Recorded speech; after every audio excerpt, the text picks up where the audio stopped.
Congregation کا، آپ کی ساری کلیسیا کا اور ان تمام بھائیوں بہنوں کا دل کی تھا گرہیں سے شکرگزار ہوں جنہوں نے اپنا وقت نکالا، قیمتی وقت نکالا اور وہ یہاں پر تشریف لائے. کچھ لوگ 3 دن آتے رہے، کچھ لوگ 2 دن آئے، کچھ آ جائے ہیں، اور ان سب پر خداوند کی برکات ڈھیروں ڈھیر برکات نازل ہوتی رہیں.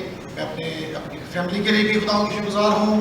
ان کے پاس خداوند نے انہیں بہت برکت دی ہے، انہوں نے مجھے بیسٹ کمفرٹیبل ماحول بھی دیا ہے اور بہت پیار دیا ہے. میں ان کا بھی دل کی عطا کریں سے شکرگزار ہوں. اور میں یہ کہنا چاہتا ہوں کہ اس خوبصورت پروگرام کے خوبصورت انعقاد پر آئیے ہم تالیاں بجا کے اپنے آپ کو سب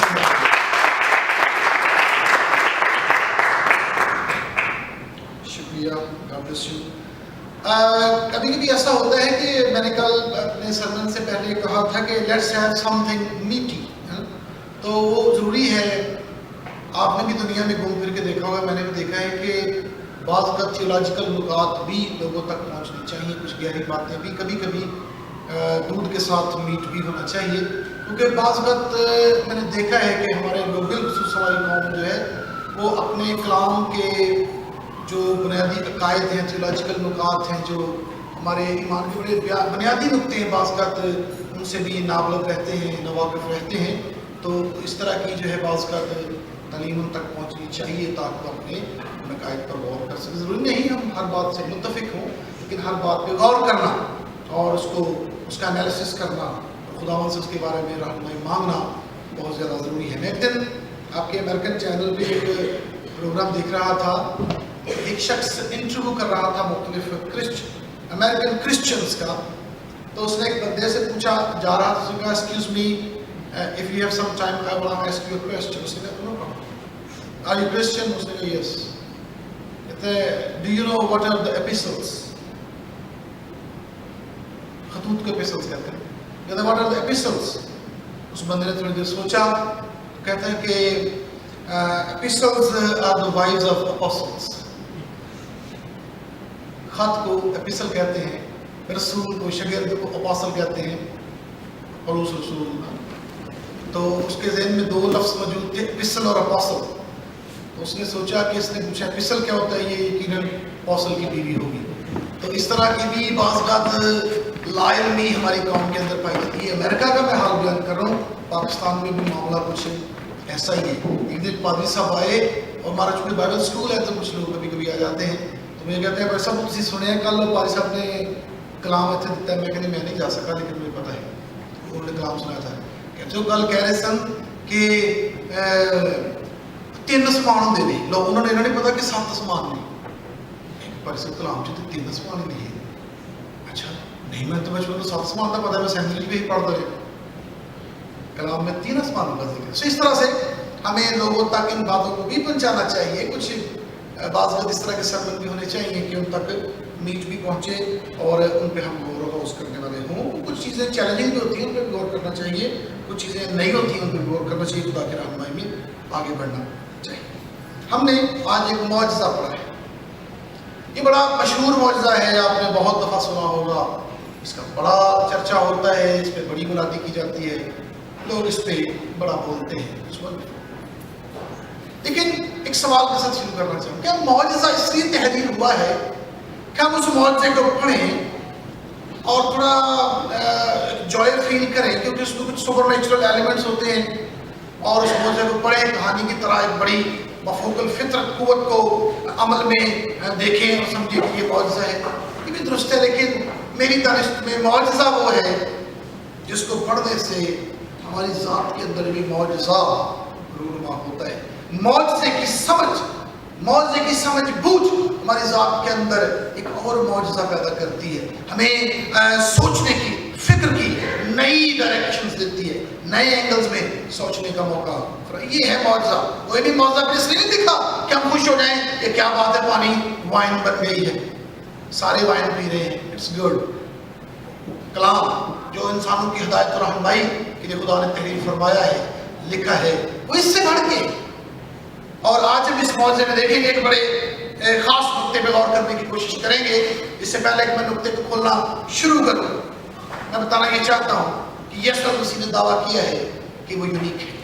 اس جیسا دنیا میں کوئی نہیں ہے. یہ دعویٰ کوئی بھی کر سکتا ہے، لیکن دعویٰ سچ تب ثابت ہو سکتا ہے جب دلیلیں، واقعات، معجزات، اس کی زندگی کے مختلف گوشے، چیدہ چیدہ واقعات اس کے اس دعوے پر دلالت کریں کہ میں یونیک ہوں۔ اس کے بغیر تو میں بھی کہتا ہوں میں یونیک ہوں، لیکن میرے کام، میری باتیں وہ دلیلیں اگر ثابت نہ کریں تو میرا دعویٰ فضول ہے۔ تو مسیح نے کہا کہ میں راہ ہوں، میں راہ ہوں، میں حق ہوں، میں زندگی ہوں، میں نجی عالمین ہوں، میں دنیا کا نجات دہندہ ہوں، میں خدا کا پرتو ہوں، میں الوہیت میں لیے ہوئے ہوں، میں تمہاری سے پیدا ہوا ہوں، میں نے موت کی موت کی ہے، میں نے قبر پہ فتح پائی ہے، میں نے موت کو شکست دی ہے۔ تو تمام حالات و واقعات اس کے ان دعووں پر دلیل کرتے نظر آنے چاہیے، تو ہم مانیں گے کہ یسوع یونیک ہے، یسوع اعلیٰ ہے، اس جیسا دنیا میں کوئی نہیں ہے۔ اور اس سے آگے لے چلتے بات کو کہ یسوع مسیح نے کہا میں دنیا کا نجات دہندہ ہوں۔ وہ نجات دہندہ بن کے کب آیا؟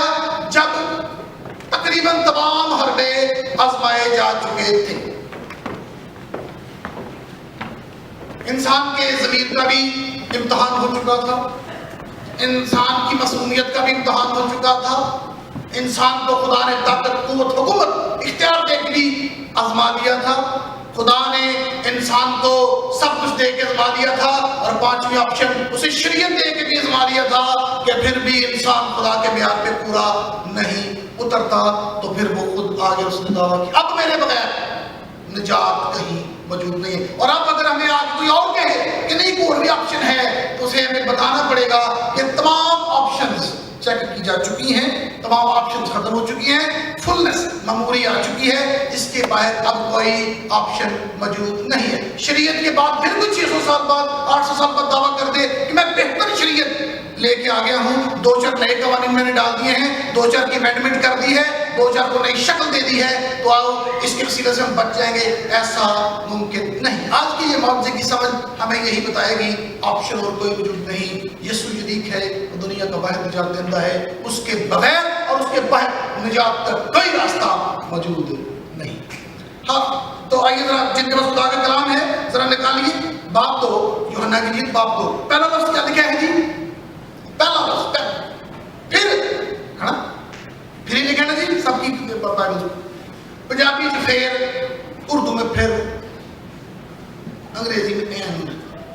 یہ جب پھر لفظ آتا ہے، اینڈ لفظ آتا ہے، یا بات کرتے کرتے کسی کو کہیں پھر انج ہوا، اس کا مطلب ہے کہ آپ جو بات کر رہے ہیں وہ کسی سابقہ بات کا تسلسل ہے، پہلے بھی بات ہو رہی تھی تو آپ نے کہا پھر انج ہے، تو پھر جو ہے یہ جو معجزہ شروع یہاں پر ہوتا ہے، یہاں پر لفظ پھر لکھا ہے۔ تو پیچھے پچھلے باب میں کیا دکھایا گیا ہے، اس پر غور کیے بغیر ذرا اس معجزے کی مکمل سمجھ شاید ہم حاصل نہ کر پائیں۔ باب نمبر پہلا جو ہے اس میں جب ہم دیکھتے ہیں تو ہم دیکھتے ہیں کہ یہودیت جو ہے وہ تقریباً مردہ ہو چکی ہے، یہودیت جو ہے وہ ناکام ہو چکی ہے، روحانی سمجھ بوجھ تقریباً یہودیوں کی ختم ہو چکی ہے۔ پتہ کیوں؟ سنہیڈرن جو ان کی سب سے بڑی جماعت ہوتی تھی، اب وہ سنہیڈرن جو ہے وہ کاہنوں کو اور لاویوں کو بھیجتے ہیں پوچھنے کے لیے کہ وہ کون ہے، تو سنہیڈرن کی بھی عقل سمجھ ختم ہو چکی ہے، انہیں بھی پتہ نہیں کہ ہمارے درمیان کون آ چکا ہے۔ اور یوحنا خود اس انجیل کا مصنف خود کہتا ہے تمہارے درمیان ایک شخص کھڑا ہے جسے تم نہیں جانتے۔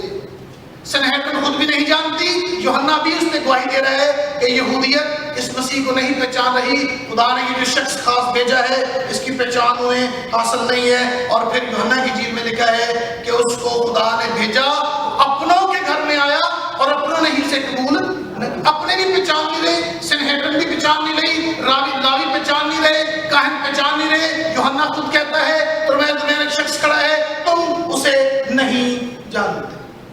تو تصویر جو نظر آتی ہے ہمیں اس وقت کی یہودیت جو ہے وہ تقریباً ختم ہو چکی ہے، اور وہ ایک محض ایک سسٹم بن کے رہ گئی ہے۔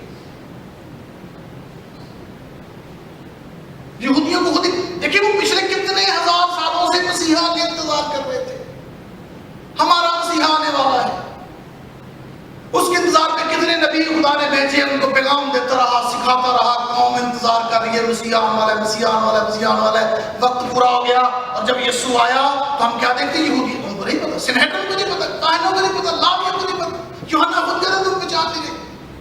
تو پھر ہم دیکھتے ہیں کہ تقریباً وہ قوم کا جو ریلیجس سسٹم تھا وہ ناکام ہو چکا تھا، وہ روحانی سمجھ بوجھ سے خالی ہو چکا تھا۔ پھر ہم بڑا دلچسپ ایک حوالہ پڑھتے ہیں گلتیوں کے نام خط کے چوتھے باب کی چوتھی آیت میں کہ جب وقت پورا ہو گیا تو خدا نے اپنے بیٹے کو بھیجا۔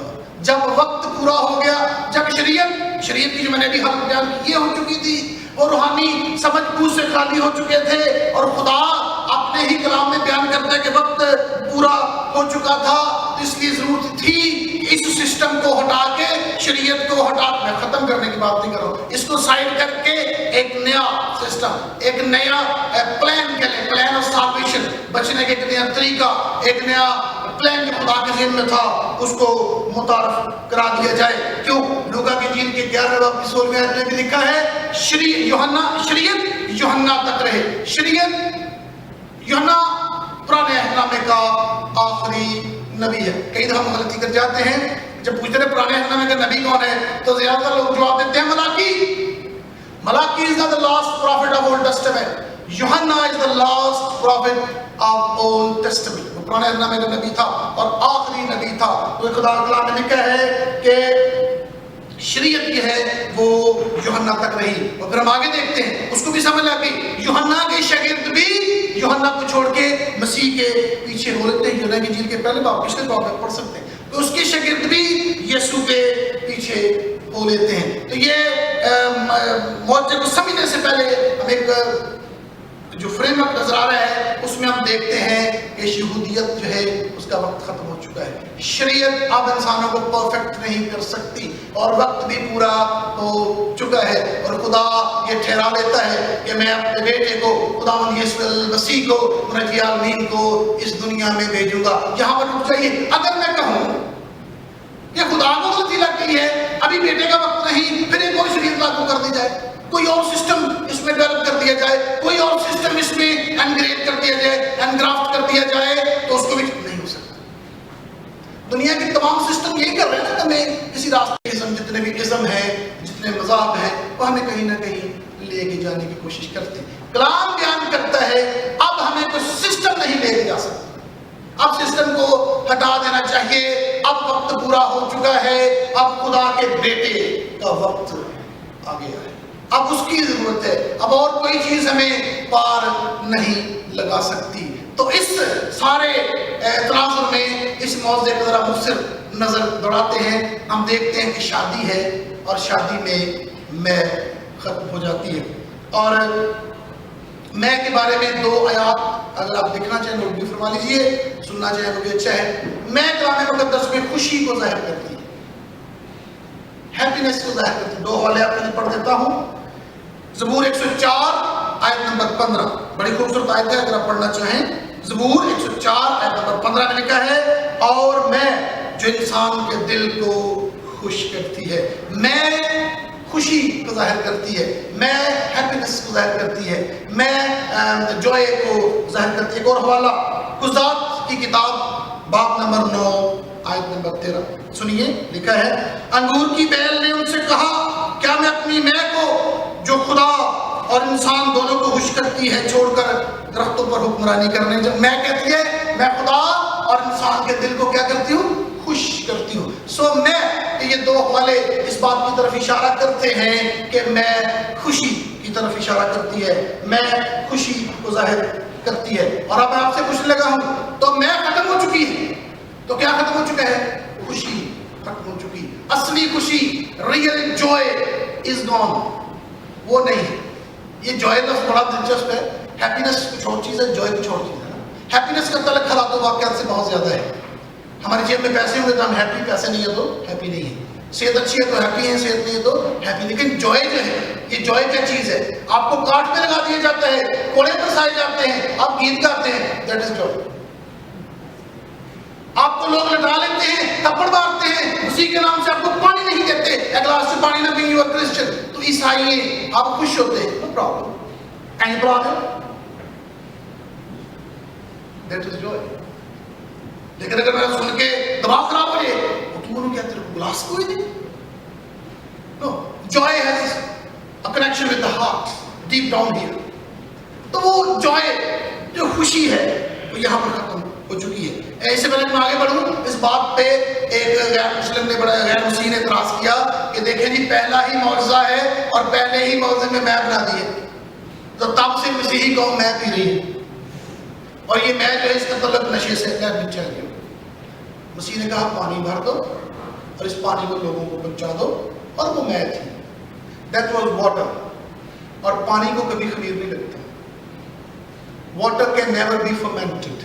اس لیے وہ نشے والی چیز نہیں تھی. نشے کے لیے خمیر فرمنٹیشن کا ہونا ضروری ہے اور پانی کو شاید یہاں پر کوئی سائنٹسٹ بیٹھا ہو پانی کو خمیر نہیں لگایا جا سکتا پانی میں. تو یہ اعتراض بالکل بسیدہ ہے اور پرانا ہے سر مسیحیت کو پر کیچڑ اچھالنے کے لیے ایسا کہا جاتا ہے کہ نہیں دیکھیں جی وہاں پر یہ پہلا موضوع ہی میں کا موضوع ہے اور تب سے مسیحی کو میں پی رہی ہے پانی. It's just a juice a wine fresh juice. تو اس کو ہم کبھی شراب سے تشبیہ نہیں دے سکتے. آگے چلتے تو میں ختم ہو چکی ہے اور مٹکے کتنے پڑے ہیں ابھی بھائی نے پڑھا تھا جن کو یاد ہو 6 مٹکے ہیں. Very good God bless you. یہ جو 6 ہے یہ 6 کا جو ہندسہ ہے آپ کو پتا نہیں انسان کتنے دن بنا تھا کون سے دن بنا تھا 6 دن. تو یہ جو 6 کا ہندسہ ہے یہ انسان کا ہندسہ ہے. انسان ہیومن نمبر ہے. 7 نمبر پرفیکشن کا نمبر ہے. جیسے آپ کو پتا خدا کے 7 ہوئے 7 کلیسیاں ہیں. مکاشفہ کی کتاب 7 کے ہندسے سے بڑی پڑی ہے. 7 نرسنگے 7 شمعدان کی اس میں 7 شمعدان اس کے بعد 7 نرسنگے 7 کلیسیاں خدا کی 7 روحیں وغیرہ وغیرہ. تو 7 پرفیکشن کا عدد ہے. لیکن ہم یہاں پر دیکھتے ہیں 6 مٹکے ہیں اور وہ 6 مٹکے کس چیز کے بنے ہوئے ہیں پتھر کے. بے جان مٹکے خوشی سے خالی. میں ختم.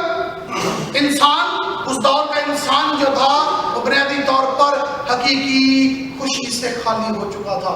اس کے پاس خوشی ختم ہو چکی تھی. اس کے پاس خوشی موجود نہ تھی. اور ایک بڑا دلچسپ فریز یہاں دیکھیے میں چاہتا ہوں آپ کی توجہ سے دلاؤں. لکھا ہے کہ یہودیوں کی طہارت کے دستور کے موافق. اور یہاں پر لکھا ہے یہودیوں کی عید. اخبار کی کتاب میں لکھا ہے خداوند کی عید. یہاں پر اس کو کہا گیا ہے یہودیوں کی عید. مٹکے 6 خالی خوشی سے خالی. جو میں نے پہلے تصویر دکھائی یہودیت سسٹم رہ چکی تھی سسٹم بن چکی تھی. اب ہم دیکھتے ہیں وہ انسانی سسٹم بن چکا تھا. 6 مٹکے نظر آتے ہیں پتھر کے ہیں بے جان ہیں اور ان کے اندر خوشی نہیں ہے. وہ خوشی سے خالی ہو چکے ہیں. لیکن یہ میں نے جو تصویر ابھی آپ کے سامنے بیان کی بڑی اداس کر دینے والی ہے کہ بھئی یہودیت اتنا پیارا سسٹم خدا نے دیا وہ بھی آپ کہہ رہے ہیں ختم ہو چکا. مٹکے بھی پتھر کے وہ بھی 6 وہ بھی خالی. میں نہیں. اداس ہونے کی ضرورت نہیں ہے. مٹکوں میں خوشی بھرنے والا بھی وہاں پر موجود ہے. مایوسی کی بات نہیں ہے. اگر مٹکے خالی ہیں مٹکے پتھر کے ہیں مٹکے 6 ہیں تو خوشی بھرنے والا بھی خداوند یسوع مسیح اس سارے منظر نامے میں ہمیں وہاں پر موجود نظر آتا ہے. پھر اس کے بعد پھر کے بعد جو اگلا لفظ لکھا ہے تیسرے دن. یہ جو لفظ تیسرا دن ہے آپ کو یاد ہونا چاہیے. تیسرا دن جب بھی کلام مقدس میں آتا ہے یہ جی اٹھنے کی طرف اشارہ کرتا ہے. تیسرا دن قیامت کا دن ہے. قیامت کا مطلب قیام کر جانا نکل جانا جی اٹھنے کی طرف اشارہ کرتا ہے. آپ کو یاد ہوگا کہ خدا نے یہ جو پانی میں زمین ڈوبی ہوئی تھی اس کو بھی تیسرے دن پانی کی قبر سے نکالا تھا. خدا یسوع مسیح خود بھی تیسرے دن مردوں میں سے زندہ ہو گئے تھے. اور ہوسیہ کا حوالہ بڑا خوبصورت حوالہ ہے. میں چاہوں گا آپ پڑھ لیں ہوسیہ کی کتاب باب نمبر 6 آیت نمبر 2 میں دیکھیں کیا لکھا ہے. لکھا ہے وہ 2 روز کے بعد ہم کو حیات تازہ بخشے گا. دھیان سے سنیے ہوسیہ کی کتاب باب نمبر 6 آیت نمبر 2.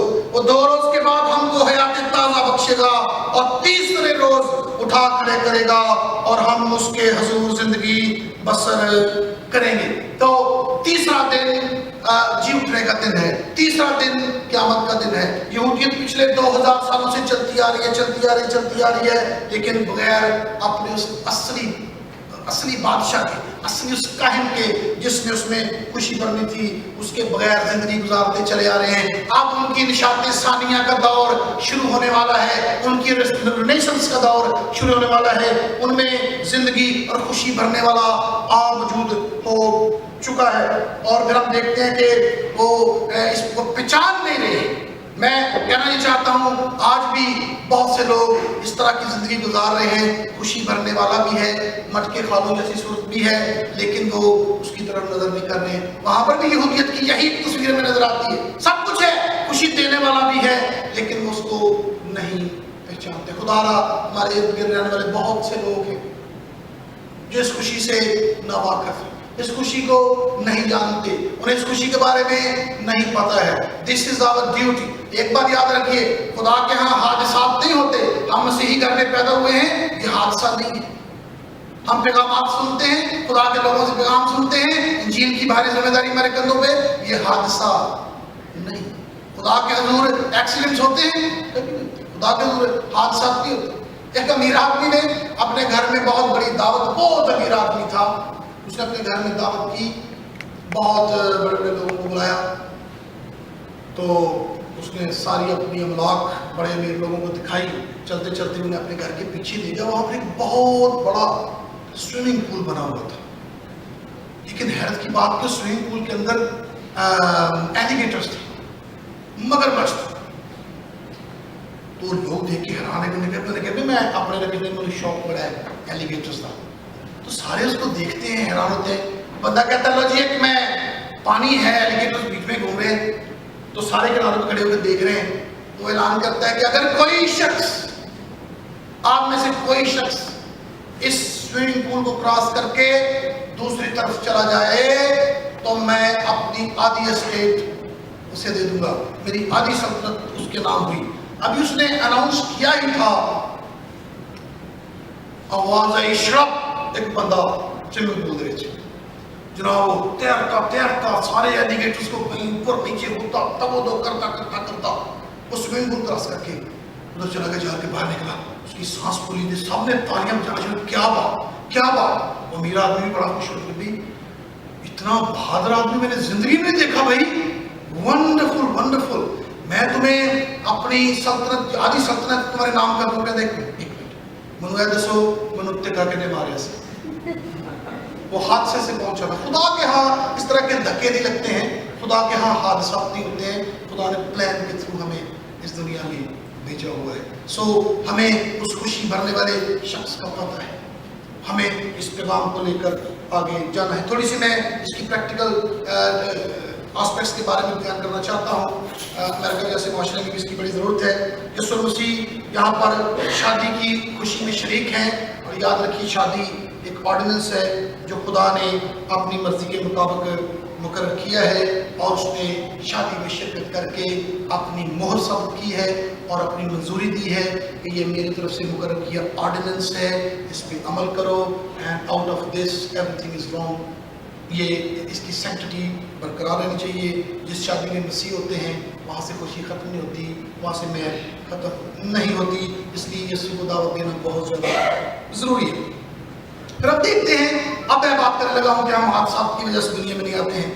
نوکر ہیں وہاں پر، اور مسیح نوکروں کو بلاتے ہیں، کہتے ہیں مٹکوں میں پانی بھر دو، بھائی مٹکوں میں پانی بھر دو، اور جب وہ مٹکوں میں پانی بھر دیتے ہیں، تابع داری کرتے ہیں۔ ایک بات یاد رکھیے، بعض ہمیں ایسے لگتا ہے کہ ہم ایسی سچویشن میں پھنس گئے ہیں، مشکل میں پھنس گئے ہیں، آسمان سے کوئی فرشتہ اترے گا، کوئی افاقی قوت آئے گی، وہ ہمیں چھڑائے گی۔ مسیحی قوم پاکستان میں آپ کو پتہ ہے ہمارے ایسے لوگ بھی ہیں جو یہی سوچتے ہیں کہ بس عورتوں کو چیز آئے گی تو ہم چھڑائے گی۔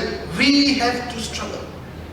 ہمیں تابع داری کے لیے کرنا، ہمیں تابع داری کر کے نکلنا ہے، خدا اپنا کام ضرور کرے گا۔ ہمیں دیکھ لیں یہاں پر کوئی فرشتہ آسمان سے نہیں آیا مٹکے بھرنے کے لیے۔ کنہوں نے مٹکے بھرے؟ نوکروں نے۔ نوکروں کا مٹکے بھر دو۔ اگر نوکر تابع داری نہ کرتے یہ معجزہ رونما نہ ہوتا۔ نوکروں کی تابع داری اتنے بڑے معجزے کی رونمائی میں مددگار ثابت ہوئی، چینل ثابت ہوئی، سورس ثابت ہوئی. سو ہمیں خداوند کی تابعداری کرنی ہے اور اس کام کو کرنا ہے. یہ اس کو میں کہتا ہوں سٹوری ان ایکشن. ہمیں نظر آتا ہے کہ وہاں پر خادم تیار ہیں، خداوند اسی تیار ہیں، اسی نہ خالی مٹکیاں خوشی پر تیار ہیں. We are ready to fill happiness into all these empty. وہ جو وہاں پر کھڑے وہ کر سکتے، ان کے ناممکن نہیں تھا، لیکن نوکروں کی تابعداری ضروری تھی. پر ہم دیکھتے ہیں کہ وہ نوکر جاتے ہیں اور اس میں تو کیا دیکھتے ہیں؟ کام کون کر رہے ہیں؟ نوکر. کام انسانی نتیجہ آسمانی ہے نا. کام بندے کر رہے ہیں، نتائج دیکھیے کہ وہ مٹکے اس میں بھرا پانی میں خوشی میں بدل جاتا ہے. تو پیارے بھائی اس کے بعد یسوع کہتے ہیں کہ اس کو پانی کو لے کر لوگوں تک پہنچاؤ، ان کو سب کو بانٹ دو. دو باتیں ہم سیکھتے ہیں.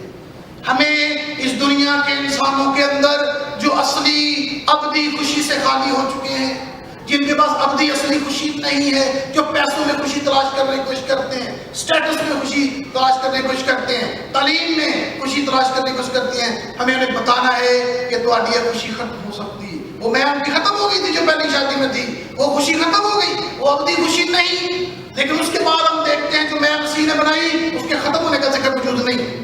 پورا موضوع پڑھ کے دیکھیں اس کے ختم ہونے کا ذکر نہیں کیا گیا، اس کا کوئی تذکرہ موجود نہیں ہے. ہمیں آج کے دور کے خالی مٹکے، خالی انسان جو امید سے خالی ہیں، انجیل کے پیغام سے خالی ہیں، یسوع مسیح کی محبت سے نادرد ہیں، ناواقف ہیں، ان تک میں لے کے جانی ہے، ابدی خوشی لے کے جانی ہے. ان کو اس سے بھرنا ہے. فرشتوں نے یہ نہیں کرنا، آپ نے کرنا ہے، میں نے کرنا ہے، فلڈلفیا کی کلیسیا نے کرنا ہے، پاکستان کی کلیسیا نے کرنا ہے، دنیا کے مسیحیوں نے کرنا ہے. آسمان سے کسی نے نہیں اترنا ہے. تابعداری کرے گی، ہمیں نکلنا ہے. We just have to take a step. ہم قدم لیں گے، ہم ایک قدم اٹھائیں گے، ہمارا خداوند 2 4 6 8 10 قدم اٹھائے گا. کہ میں آپ کو بتاتا چلوں کہ میری زندگی کی وحی بھی ہے، آپ کی زندگی میں خدا نے ایسا کیا ہوگا. We have to take a step. پھر ہم دیکھتے ہیں کہ کبھی ہم پیچھے مڑ کے نہیں دیکھتے. خدا ہمیں کبھی رکنے نہیں دیتا، ہمیشہ ہمارا ساتھ دیتا رہتا ہے. ہم اس کا کام کرتے چلے جاتے ہیں، کرتے چلے جاتے ہیں، کرتے چلے جاتے ہیں. This is very important. آسمان سے کوئی چیز نہیں اترے گی جو ہمیں، اور پھر ہم نے ان خالی مٹکوں میں پانی بھرنا ہے. کلام مقدس میں پانی خدا کے کلام کو بھی بہت دفعہ ظاہر کرتا ہے. پانی از پیور واٹر. پانی بھرنا ہے، خدا کا کلام ان کے اندر بھرنا ہے، ان کے اندر کلام لے کے جانا ہے، ان کو کلام دینا ہے، ان کو کلام سنانا ہے. ہم نے اپنا کام کرنا ہے. وہ کلام جب ان کو سمجھ آئے گی، جب اس کو سمجھیں گے، خدا کی طاقت قوت سے وہ ابدی خوشی میں، ابدی سکون میں، ابدی تسلی میں تبدیل ہوتا چلا جائے گا. اور اس طرح سے زندگیاں بدلے گی، اس طرح سے لوگ بدلیں گے، اس طرح سے ہمارا معاشرہ بدلے گا. ایک بات یاد رکھیں، دنیا کا کوئی پریزیڈنٹ اس دنیا کو بدل نہیں سکتا. آپ نے دیکھا ہمارے پاس دنیا کی بیسٹ ٹیکنالوجی ہے، بڑی بڑی طاقتور اکانومیز ہیں، ہمارے پاس وی ہیو ایوری تھنگ. ہم نے مارس تک رسائی کر لی ہے، اتنی زبردست جدید ٹیکنالوجی ہے. Is world getting better? اقوام متحدہ قائم کی گئی تھی کہ جنگیں روکی جائیں. جب سے اقوام متحدہ بنی اب تک اقوام متحدہ کی لیڈرشپ میں، اس کی سپرویژن میں 91 وارز لڑی جا چکی ہیں. وہ ادارہ جس کو جنگوں کو روکنے کے لیے بنایا گیا تھا، وہ جنگوں کو روکنے کے لیے 91 جنگیں لڑ چکا ہے. Is world getting better? No, it will not. It's getting worse with each and every passing day. لیکن ہمیں بھی اپنا کام کرتے جانا ہے. کل میں بھائی سے بات کر رہا، کہتے دیکھیں وہ دنیا میں پولیٹیشنز کو کرن دیں گے اپنا کام، سب کو اپنا کام کرنے دیں، ہم اپنا کام کرتے جائیں. Keep on preaching, preaching, preaching, teaching, spreading the word. دنیا کو تبدیلی کا پیغام دیتے رہیں، انہیں اپنا کام کرنے دیں. اب آپ اپنا کام کرتے جائیں. ہم نوکر ہیں، ہمیں تابعداری کرنی ہے، ہمیں پانی لے کے جانا ہے، مٹکوں میں بھرنا ہے، اس کا کام اسے نیا تبدیل کرنا ہے. We just have to do our job. ہمیں کرنا ہے اور ہم کرتے چلے جائیں گے خداوند کی فضل سے. اور میں جانتا ہوں کہ ہمارے اندر جذبہ ہے، ہم کرنا چاہتے ہیں، اور خداوند کی فضل سے ہم کریں گے. اور پھر ہم دیکھتے ہیں کہ یہ ایک انسان کی شخصیت کے بدل جانے کی طرف بھی اشارہ ہے. یہ معجزہ، نئی پیدائش جسے کہتے ہیں، نیو برتھ جسے کہتے ہیں، یسوع کے خون سے دھل جانا جسے کہتے ہیں، اس کی طرف بھی اشارہ کرتی ہے. اور ہم دیکھتے ہیں کہ ابدی خوشی، وہ کلام جب تک ہمارے دل میں نہ جائے ہم ابدی خوشی سے بھر نہیں سکتے ہیں، اس کا مزہ نہیں لے سکتے ہیں. اور یاد رکھیے سسٹم کی اب ہمیں ضرورت نہیں ہے، ہمیں اب اور ریچولز کی ضرورت نہیں ہے، رسموں کی ضرورت نہیں ہے، اب ہمیں لائف کی ضرورت ہے. We need life. مذہب نے بڑی دیر انسانوں پہ راج کیا ہے، مذہب کی پروڈکٹ آپ دیکھ سکتے ہیں. We need somebody. اب ہمیں ایک شخص کی ضرورت ہے، اور پھر خدا کلام کے مطابق وقت مقررہ پہ کوئی شخص آیا، اس نے ایسی زندگی گزاری جو یونیک ہے، گناہوں کے بغیر ہے، راست بازی کی زندگی گزاری. اور کبھی دنیا میں شاید ہم سارے ڈائلیکٹ بول لیں، ایک ڈائلیکٹ شاید کوئی دنیا میں بول نہ سکے، اسٹیج پہ کھڑا ہو یہ کوئی نہیں کہہ سکتا ہے کوئی جو مجھ پر گناہ ثابت کرے. یہ مسیح نے کہا. He lived simple life, he lived pure life, holy life, right? Nobody can deny the fact. تو اس کی یہ زندگی جو ہے یہ بتاتی ہے کہ وہ یونیک تھا، وہ اکیلا تھا، اور اس جیسا دنیا میں کوئی نہیں ہے. تو پیارے بھائیو، یہ پہلا معجزہ کیا معجزہ ہے؟ ہمیں کلام لے کے جانا ہے، خالی مٹکوں تک کلام لے کے جانا ہے. یہی معجزہ اصل میں دوسرے معجزات کی بنیاد ہے. اس معجزے کے بغیر زندگی جب تک نہ بدلے ہماری زندگی میں معجزات نہیں ہو سکتے. وہ شاید وقتی طور پر کچھ ہو جائے لیکن اس کے بہت دورس نتائج ہمیں نظر نہیں آتے. ایک اور بات میں ختم کروں گا، بڑی دلچسپ بات ہے. انسان کے طریقے اور خدا کے طریقوں کو ہم یہاں پر دیکھتے ہیں. وہ کہتے ہیں کہ آپ نے پہلے جو ہے وہ ہمیں اچھی نیا نہیں دی لیکن بعد میں اچھی نیا دی ہے نا. خدا کا طریقہ کار یہی ہے. پہلے کوڑے کانٹے اور صلیب ہے، پہلے دکھ ہے. جتنے خداوند میں زندگی بسر کرتے ہیں، جو مومنین ہیں، جو خون خریدے ہیں، انہیں پتہ ہے راست باز کی زندگی آسان زندگی نہیں ہے. یہاں مجھے پتا نہیں پاکستان میں تو جب آپ بائبل اٹھا کے گھومنا شروع کر دیتے ہیں تبھی لوگ آپ کو مذاق شروع کر دیتے ہیں. لو جی کام سٹارٹ ہو گئے، چاہے آپ اوریجنلی خداوند کے لیے محبت سے نکلتے ہیں. راست باز کی زندگی، مومن کی زندگی، ایماندار کی زندگی، خون خریدے کی زندگی آسان نہیں ہے، مشکلات ہیں، لیکن بعد میں اچھی نئے ہے. انسان کا طریقہ کار کیا ہے؟ شیطان کیا کہتا ہے؟ پہلے لو بھائی بادشاہی لو، سٹیٹس لو، کرسی لو، پوزیشن لو، دولت لو، اور بعد میں اپنی آگ کی طرف چلے جاؤ. خدا کہتا ہے پہلے دکھ ہے، تکلیف ہے، صلیب ہے. اگر تو میرے پیچھے ہوئی تو اپنی صلیب اٹھائے. صلیب ہے، کانٹے ہیں، کوڑے ہیں، لیکن بعد میں ابدی زندگی کا آرام ہے، ابدی زندگی کا سکون ہے. ہمیں ہر دکھ کو، ہر تکلیف کو ہنس کے سہنا ہے، اس جوئے کے ساتھ سہنا ہے. اگلے جو بندے خدا کے بندے پولس کی زندگی پہ غور کرتا ہوں کہ وہ ایک بہت بڑا عہدیدار تھا اور بہت بڑا بندہ تھا. تو جب وہ مسیحی بن گیا تو آپ نے اس کے مسائل کا ذکر پڑھا ہے. 5 بار 1 کم 40 کوڑے لگے، بیت بھی کھائے، جہاز ٹوٹنے کی بلا میں پڑا، بھائیوں سے تنقید کے معاملے میں پڑا، تکلیفوں میں پڑا، تنگی میں پڑا، بھوک میں رہا. بڑی مشکل زندگی اس نے گزاری، لیکن وہ اینڈ پہ لکھتا ہے کہ میرے لیے جینا رہنا مسیح ہے اور مرنا نفع ہے. دیکھیں تمام دکھوں کے باوجود وہ کہتا ہے اٹس اے ونڈرفل لائف. میں اور زیادہ زندہ رہنا چاہتا ہوں کیونکہ خدا اپنے لوگوں کو وہ جوائے دیتا ہے. تو جب اس کو کوڑے پڑتے ہوں گے، بیت لگتے ہوں گے، تو نیچے لیٹ کے کیا کہتا ہوگا؟ میں کیوں کرسچن ہوں، میں کیوں کرسچن ہوں؟ نہیں کہتا وہ یسوع تیرے نام سے مجھے یہ سب کچھ سہنا پڑتا ہے، تیرے نام کو I'm ready. میں اور زیادہ تیرے لیے دکھ اٹھانا چاہتا ہوں، میں اور زیادہ تیرے میں بڑھنا چاہتا ہوں. کل میں نے آپ سے بیان کیا کہ پطرس الٹی سے نہیں چڑھ گیا اور اپنی مرضی سے چڑھا. تبلیغ کی کتابوں میں لکھا ہے اس نے خود کہا تھا اس کو رومی شہنشاہ کو مجھے الٹی سلیب دے دے، اس طرح تاکہ سلیب کی سینکٹیٹی، سلیب کی تقدسیت میں فرق نہ آ جائے. کل کو لوگ مجھے کلوری والا نہ سمجھ لیں، کل کو لوگ مجھے نجات نہیں دینا سمجھ لیں، کل کو میری طرف نہ آنا شروع کر دیں تو میں بتا دوں گا میں الٹی سلیب چڑھاؤں گا، مجھے نہیں پتا اور سیدھی سلیب والے بتاؤ. تو یہ دیکھیں ان لوگوں نے کس طرح سے گواہیوں کے ساتھ اپنی زندگیاں خداوند کے لیے گزاری ہیں، خداوند کے لیے دی ہیں. میں بہت خوش ہوا ہوں پر سب نے یہ سلسلہ شروع کیا ہے، نوجوان اپنی گواہی دیتے ہیں. It's really wonderful. یہ نوجوان ہی ہمارا مستقبل ہے، یہی ہمارا سکون ہے، اسی پہ ہمیں اپنی قوم کو کھڑا کرنا ہے، ان کے بغیر ہم کچھ کر نہیں سکتے ہیں۔ اور نوجوان جو ہیں، youth is the reflection of the parents, تو جو ماں باپ انہیں دیں گے وہ ویسا ہی کام پیدا کریں گے، ویسے ہی ہوں گے۔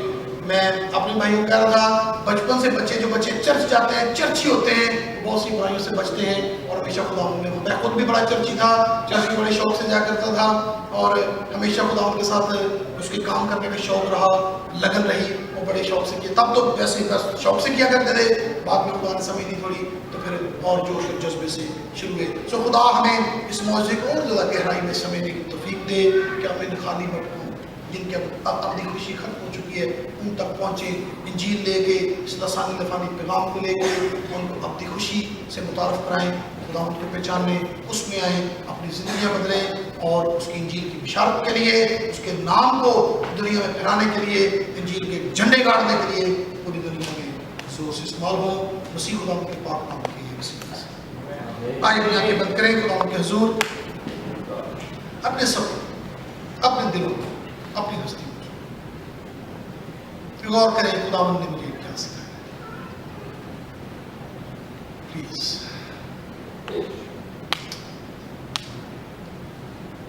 رب کائنات، رب ذوالجلال، پالنہار، بخشنہار، خدایا،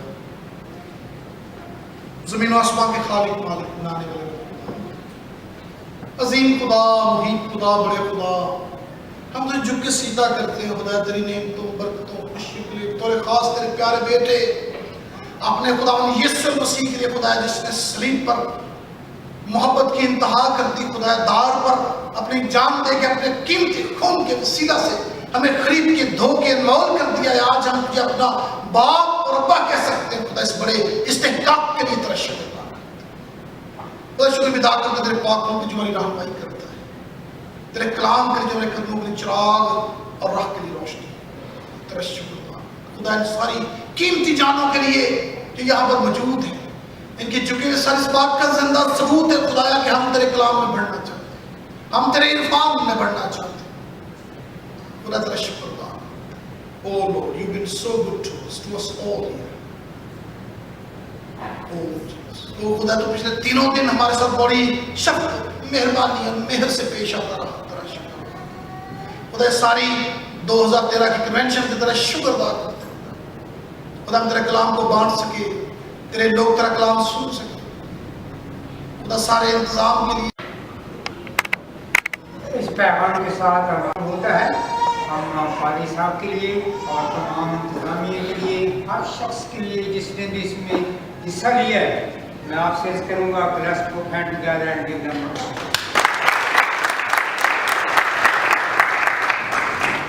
تھینک یو ویری مچ۔ آپ لوگوں نے بڑی محنت کے ساتھ یہ تھیم نے ہماری مدد کی، اور تاکہ آپ آئے بھی اور خدا کے کلام سے مستفید ہوں۔